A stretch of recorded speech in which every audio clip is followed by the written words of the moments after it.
Salute to you. Okay, franchise tag window's opening today, right? That's the big story? Yep. It's on. So, any news yet? No, nothing yet.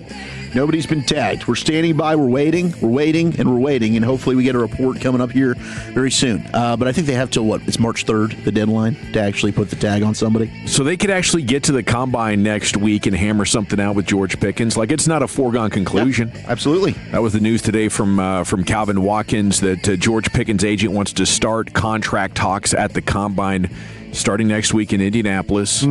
Seems pertinent as the team has not talked with his representation to this point, and hopefully that starts in Indianapolis. I'm just bracing for 5 to 6 months of ambiguity here. Jerry Jones has proven he's got a high tolerance for ambiguity. I guess my expectation would be, they have an offer on the table. If George wants to take that, sure, but the Joneses have shown themselves to believe that if we make these players, go through this process, that'll break some of them down and they'll accept what we're offering. And the deadlines make deals things. I mean, it seems like, okay, we finally got here, but I think it's a hurry up and wait situation. That's how I'm approaching it. I think there is a downside, though, to, he's only been here a year. This is your second year. You want a full off season of building on top of the offense with George Pickens. He's already got a limited route tree. His role is not as expansive as it could be. I don't want to make the biggest deal out of it, though, because he could show up, have a very limited offseason as he did last year up until training camp, and go put up even more. You could get 1,600 yards and 12 touchdowns out of George Pickens next year if he doesn't practice a single day between now and week one. That's what I believe in his talent. So, how about you? How big of a deal is it that they get something done before too long, Wolchuk? I would like it. I think it would just be nice to just know, okay, where you're moving forward with said player and not have the distraction that it would be. But I was just under the assumption that there's no way that he would play under the tag. This is either we're going to get a deal done or we're going to ultimately trade you. It's made me feel a little bit better, and ultimately, is it kind of the best case scenario with Bobby and others saying, with Todd, who joined you guys yesterday, and Calvin and others, that maybe George Pickens is open to playing a year on the franchise tag. And it might be because of what we're hearing about his market price not being as much value as you think you could get if you were to trade him. And it's because the other teams in the league might also kind of buy into the narrative that's surrounding him that still is there from Pittsburgh. And the fact that, yes, he did miss some meetings and the Cowboys did have to find him, and he's really only had one tremendous year of production, and teams don't care about the context. That's what you're going to talk about when you go into the negotiating table is, well, explain this to me. Why should I pay you off of 1 year of production? So for George, maybe it is. And maybe David Mulligeta's agent's like, hey, you know what, dude, play on the tag, go make it $28 million, be awesome again, and we'll reevaluate this in the offseason. If that's the case, I'd kind of love that from a Cowboys perspective. Let's do this, and let's have another year on a prove-it deal where you're at your best, we're running it back, and it's another year where we kind of get to see with this Dak window kind of where things are before committing too much long-term to the future.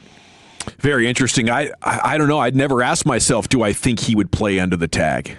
But the way that you painted it right now, if teams aren't believing, and I also think it's interesting that right as this is happening, two articles come out over the weekend of missing the meetings.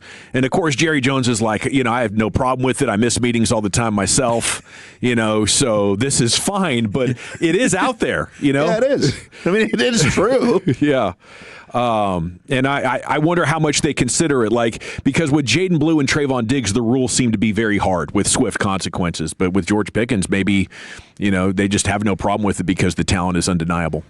Yeah, if you're going to be a dominant player, then, we can skirt some things for sure. But him playing on the tag, I'm still just I'm not convinced is really going to happen just based on the agent that he has, unless George is just totally down with it and he tells his agent, "Hey, step down here. I'm down with it. Let's just go." But otherwise, I think it'll get contentious. Yeah, it'll be interesting because I think if a team out there is willing to give up picks, like if we hear that, Brian told us like a month or 2 months before Micah Parsons got traded last summer, the Packers are willing to give him a contract and give up the draft picks. Yeah. If the team is out there that's willing to do that with George Pickens, then I don't think it makes sense at all for them to settle on the tag or settle for a dollar less than what the Cowboys are offering. But if, to Wolchuk's point, if the market for the draft picks isn't there and people are still thinking, well, we don't know if we can trust him, and they're not willing to give the contract, I think that pushes leverage squarely back in the Cowboys' favor. I'm getting the feeling that this thing is not going to this tag thing might not get done anytime soon. And, if you ask some people the questions about it, if you say, hey, would you guys consider carrying this tag all the way to the end? No rush kind of a thing? The answers I get are like, yes. So they'll just wait till they have to tag him by March 3rd? Yeah. We'll just kind of see how things go until there. So I think every day we could probably talk about this. I think what we could talk about is what we're going to, I'll be hanging out by the bus over there at the Combine, kind of getting an idea what's going on, who's getting on and off, that kind of thing. We see David Mulugeta, great. But, yeah, I just kind of getting the vibe that, there's going to be no rush here. And they're going to talk to him, see where they're at, and then if they have to use it, they'll use it. But I would think this thing is going to come down to the end, from what I'm gathering right now. So if that helps anybody. Well, I like that. If you don't have to use it, don't use it. And maybe that means the Cowboys are going into this combine with a different mindset than they've had in the past. Yeah. Philosophically, we know that they're maybe looking at free agency differently, and they definitely looked at their hiring process differently. Can that also go to how they're negotiating these contracts? And if that's the case, that would be another thing they've looked at the man in the mirror on and said, man, we're kind of screwing up. And whoever is turning those lights on for the Joneses, I would just say thank you. Absolutely. Honestly, it's kind of scary because, I was driving around the other day and I'm like, is it happening again? Am I starting to get a little too optimistic here? Like, oh my gosh, look at this coaching staff, man. Look at what Christian Parker's doing over here. This is awesome. They did it on the offensive side of the ball. Can it happen on defense? We just need to get some more talent. You got 2 first-round picks, make some trades. This is crazy. But, yeah, the Pickens thing, I'm going to be fascinated how this plays out because I agreed with you, Eric. Like, David Mulugeta just doesn't have guys play on the tag, but Pickens is a unique situation. I think we do need to look at this as every player's different. Every situation is different. I think it's very fluid, and I'd like to get this thing resolved and know one way or another, but I am pretty open-minded. If he could play on the tag, and that's a possibility, that might be the best of both worlds. 469 says, Pickens was amazing, but he concerns me if he gets a long-term deal. I just feel like he's been on his best behavior right now. I don't think a single thing changed from his time in Pittsburgh. I don't think so either. Yeah, same guy. He almost fought a couple of guys during games. Yeah. He got personal fouls. Remember the dude he almost picked up? Yeah. After the ball went sailing over his head, he kind of went to the ground and almost picked him up. Just like there's the potential for crash out, but he was missing meetings, right? Everything we've heard is it was pretty consistent with. Yeah, the difference is he liked being here. And he liked his teammates. He liked having a good quarterback. He liked having a good quarterback. And that was not something that was true in Pittsburgh. But also with him playing on the tag, though, it's such a large cap hit that I think it would limit what the Cowboys would be willing to do in free agency. That's part of the problem. Like, I want them to either trade him or get a deal done so that they know exactly how much flexibility they have. Were you surprised yesterday that Archer told us that trading him means that he's part of that? That because he's got to sign the tag. No, I'm not surprised by that. I know that makes plenty of sense. He has to sign off on it because a team is not going to trade for him just so that he can continue to play on the tag. Yeah. Like they need the assurance that, hey, whatever deal we have offered to you, you want to sign it and you want to be here. We don't want to trade picks for you. Yeah, he has to sign your tag here in order to be traded. Right. So that's what I'm saying. But he has to. That's like the sign off of him saying, I want to go to that team. But does that limit maybe what the trade value he has? That there's certain places that he won't go. Like if you get a deal together with the Jets and get one of your picks back, is that? And he says, no, I don't want to play at the Jets. Yeah, for sure. I think it's limited already. Like you already know. Like teams aren't going to be that stupid to say we're a million miles away from a Super Bowl and we're just going to trade big value picks for wide receiver. Like you already know the pool of teams you're dealing with, which are teams that are pretty close. So the tag and trade stuff is so unlikely then. Do you get that feeling?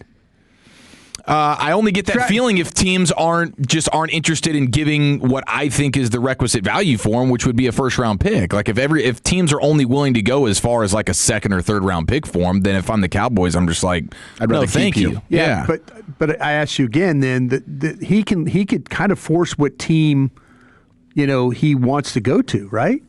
He can. Yeah, he absolutely can. See, Yeah. that's what I'm saying. That's where you're getting limited. You can't just call 31 other teams and try and make a deal. I know. I didn't expect to. I only expect teams that are pretty close to a Super Bowl that need a wide receiver to be willing to make a trade like this. No team picking in the top 10 who's 10 players away from a Super Bowl is trading a first-round pick to go get a wide receiver. You're only talking about contending teams making a move like this. Dawson, have you seen all the top wide receivers in the draft yet? Yeah. Is Pickens better than the top 3 wide receivers on your board? Absolutely. Wilczek? Yeah, he's a better talent, yeah. Mine too.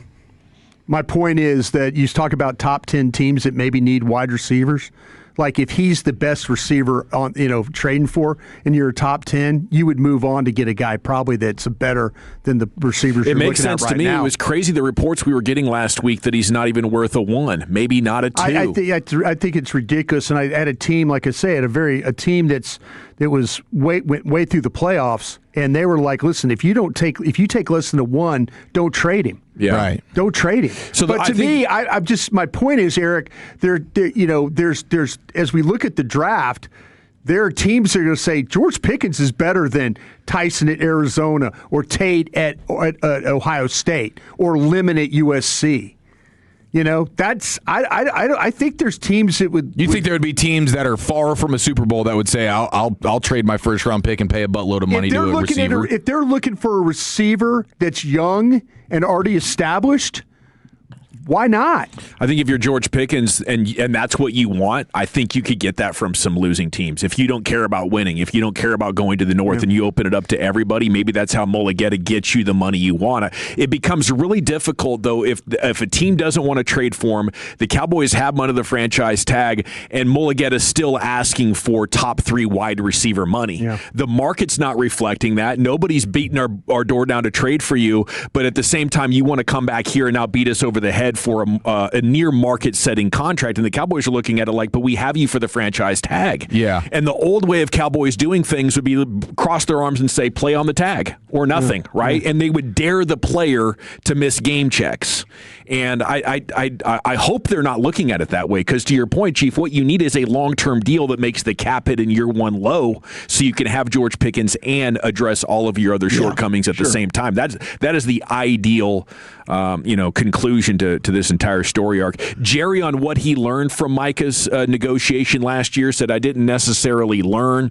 I say that because hopefully you learned something all the way, but what I would say is that the reason those talks didn't work was not the talks or the personalities or not talking to the agent. The reason it didn't work out is Micah got priced away from us. It was just worth more to us to have the picks than to have him. I'm serious. And I think that was part of it. I think feelings became a part of it. But if somebody wants to offer you $45 or $47 million, I think that is a logical football team building decision to say we'd rather have the money and the draft picks, because Green Bay was willing to pay a premium, believing they had the missing link to making them a championship contender. And maybe they would have been if Micah hadn't gotten hurt.